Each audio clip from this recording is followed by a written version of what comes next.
Donc je pense qu'il pourrait nous aider vraiment à nous sortir de ce communautarisme, de cette emprise,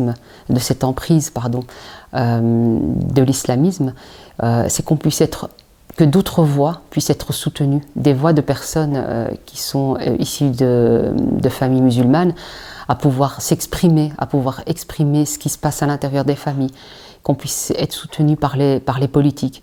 Parce que là, ce que je me suis rendu compte aussi, c'est qu'il y a des associations comme le CCIB qui reçoivent des subventions et qui veulent nous faire croire en fait qu'il y a une discrimination vis-à-vis des femmes voilées. On sent que le voile est mis de plus en plus en avant. Et moi, quand je vois ça, en fait, c'est toute la violence que ça signifie, c'est tout notre vécu, toute la pression communautaire. On sait très bien que, et pour l'avoir vécu, je le sais que ça nous coûte énormément. On est rejeté de la communauté. Si on ne pense pas comme la communauté, on est rejeté. On ne peut pas penser autrement. On ne peut pas véhiculer ou expliquer ce qui se passe au sein de la communauté, cette pression sociale, ces violences, le fait qu'on se sente obligé de devoir porter le voile.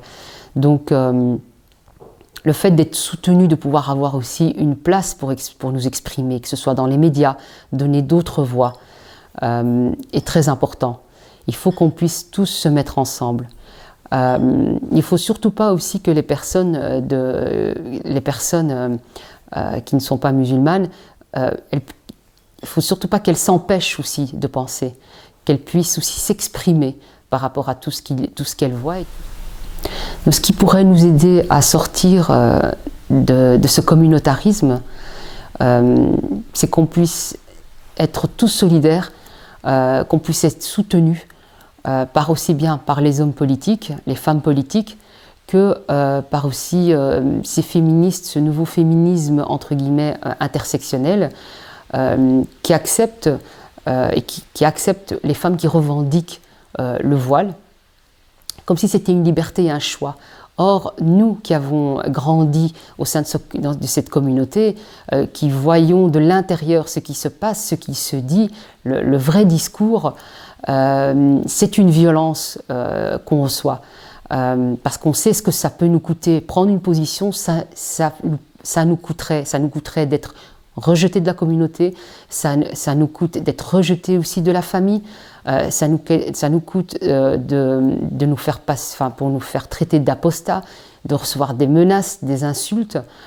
Donc quand on voit toutes ces femmes qui ont signé cette tribune des 101 voix femmes issues de familles musulmanes, c'est courageux de leur part. Parce que on sait que ça nous coûte très cher, on sait les répercussions que ça peut avoir sur nos vies.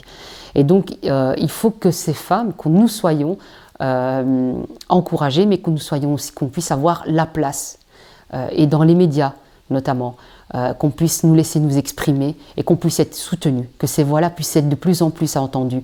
Et je pense que c'est par ce biais-là qu'on finira par sortir.